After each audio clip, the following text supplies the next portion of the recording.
Nih kau buang aja baju SS semua nih. Sudah, aku udah malu pakai baju ini semua ini. Yang mau boleh ambil. Nih ya, ini semua yang mau boleh ambil. Nanti siapa nih? Kalian mau pilih aja, pilih. Nih semua. Ini semua produk SS nih.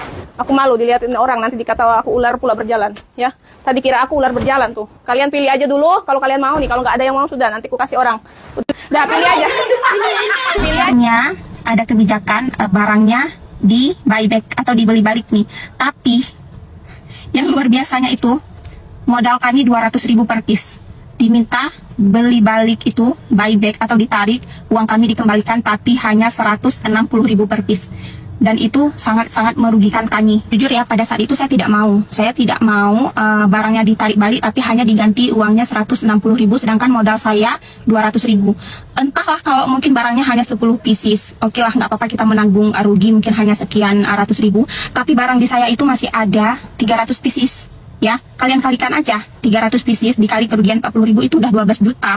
Makanya saat itu saya tidak mau ditarik balik. Ya udahlah, nggak apa-apa Kak, saya bilang sama distributor, nggak apa-apa Kak, nanti saya coba jual sendiri perlahan, siapa tahu laku. Saya tidak ngasih balik barangnya. Ya, itu memang udah keputusan saya pada saat itu. Saya tetap harus menjual di bawah harga karena ownernya sendiri itu live banting harga yang jauh banget di bawah modal kami. Saya ini agen modal saya 200.000, sedangkan reseller itu modal mereka 245.000 loh. Tapi ownernya live harganya itu sekitar 150 ribuan, beli satu gratis satu. Luar biasa. Banyak banget dari kalian yang nanyain kenapa nggak protes dari kemarin, kenapa baru-baru aja, terus kenapa nggak speak up secara langsung. Sebenarnya gini, bukan aku, mungkin kalian mikirnya aku nggak ada usaha sama sekali ya untuk permasalahan ini. Tapi jujur sebelum masalah ini viral dan sebelum adanya permasalahan ini, aku udah pernah bikin VT dulu, dalam bentuk keresahan aku dan rasa protes aku terhadap si brand ini. Tapi karena keterbatasan akun aku yang nggak pernah FYP, jadi aku hapuslah tuh PT karena menurut aku sia-sia dan nggak pernah dilihat juga. Awalnya sih aku sama kakakku tuh percaya ya kalau kita bisa ngabisin stok ini sebelum waktu expirednya. Dan ternyata enggak, karena si owner ini yang jual di live dengan harga murah.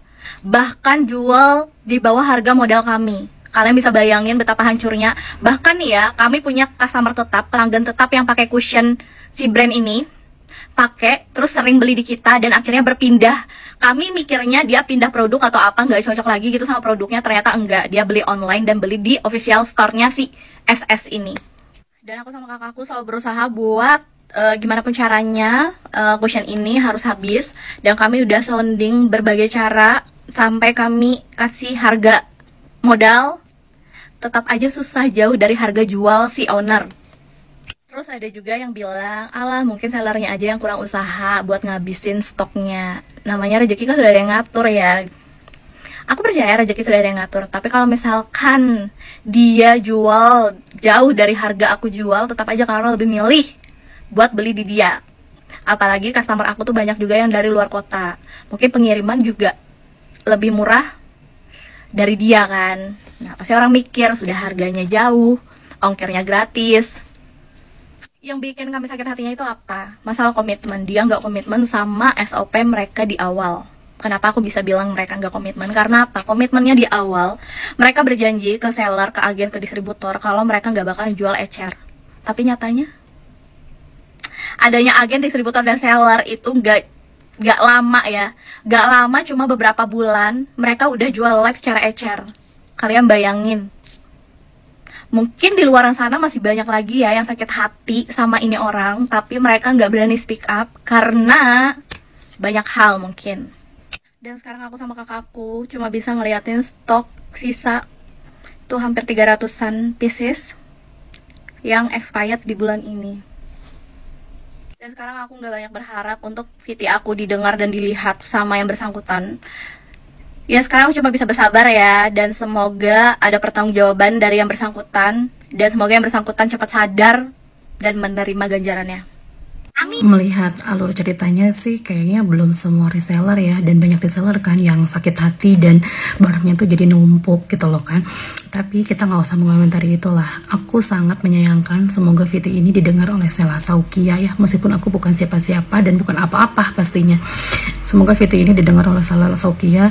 Jangan memutuskan sesuatu ketika lagi emosi ya, karena aku lihat kamu emosi banget. Soalnya kenapa? Orang yang emosi itu dalam memutuskan segala sesuatu itu suka bodoh dan suka disesali di kemudian hari. Aku yakin suatu saat nanti ketika kamu sadar, udah mulai reda emosinya, udah mulai kepala dingin, kamu tuh akan menyesali apa yang udah kamu perbuat dengan melabrak orang. Aku tuh jadi kayak inget ya, perbuatan-perbuatan labrak-labrak ini tuh kelakuan zaman SMA yang saling bully gitu loh. Dan itu kayaknya untuk usia kita, apalagi kamu seorang brand owner, apalagi kamu seorang yang menurut aku tuh sukses gitu ya, sayang aja melakukan hal itu. Tapi setiap manusia itu kan apa ya, punya pemikiran sendiri, dan apapun yang terjadi di dunia ini udah memang, kalau udah terjadi ya udah ridhonya Allah terjadi, dan Allah pula lah yang menggerakkan kamu untuk berbuat seperti itu gitu kan. Sebenarnya ini tuh jadi kayak sebuah kejadian yang harus bikin kita sadar. Aku pernah sharing tentang Sela Saukia ini pas beli Labubu lah, tetap flexing apalah.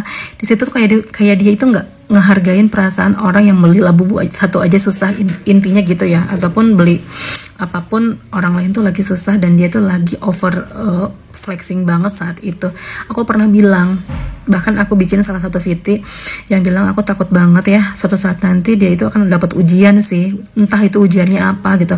Kenapa? Karena Allah itu pasti, kalau orang-orang terlalu berlebihan, Allah itu pasti akan mengembalikan lagi gitu loh, biar kita sadar, dikasih ujian, biar kita tuh sadar kamu tuh nggak bisa melebihi Allah, kamu tuh nggak bisa terlalu, yang keterlaluan di dunia ini tuh pasti Allah sadarin gitu loh. Di sini kejadiannya gini loh, kayak kalau misalnya kita itu pamer sesuatu, pasti hal yang kita pamerin itu tuh Allah kasih ujian untuk kita tuh sadar akan ilmu kemelekatan. Sebenarnya jadi Sela Saukia itu simple aja menurut aku. Kalau menurut kamu doktif itu dolim, diemin aja, cuekin aja, nanti juga yang dolim juga akan bete sendiri, akan kesel sendiri. Dan menurut aku nih ya, kalau menurut aku, tenang aja gitu loh. Dengan tenang, simpatik publik itu tuh akan kembali. Pada saat kamu pertama kali overclaim kan ya, si publik itu kan salahin kamu, terus kamu minta maaf, kamu umrohin orang, publik tuh udah reda loh sebenarnya, udah reda gitu loh. Tapi kamu tiba-tiba ngumrohin orang yang ya kaum begitulah.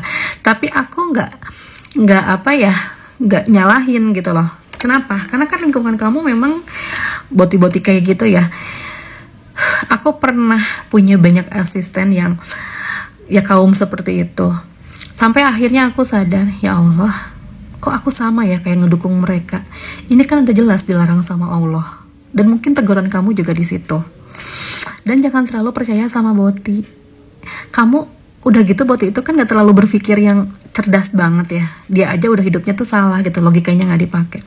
Terus kamu ikutin emosinya. Bener gak sih? Makanya kelakuannya itu huru-hara gitu. Itu kan kelakuan boti. Dan yang aku anehin itu adalah kenapa sekitar kamu, manajemen kamu tuh gak sadarin kamu gitu loh. Dan di sini terbukti kalau manajemen kamu tuh masih acak-acakan banget. Aku pernah loh beli baju kamu, terus aku komplain, tapi admin kamu tuh serem gitu loh. Di situ kan ada admin cicit, ada apa. Dan kenapa manajemen kamu aku bilang bad? Kenapa? Karena masih transfer ke admin, itu yang aku aneh. Dan aku inget banget 2022 temen aku pun beli ya, terus komplain ke admin kamu, tapi admin kamu tuh nggak bagus. Terus temen aku tuh pernah bilang suatu saat nanti dia akan hancur dengan bisnisnya ini. Bener tahun ini kayak gitu. Dan ngedenger yang sakit hati VT reseller kamu harusnya introspeksi diri. Oh ya, kamu tuh sebenarnya gampang loh jadi public figure.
Untuk kasus SS, detektif SS, kamu itu terkenal anak yang soleha loh, dari daerah, berbisnis dan sukses.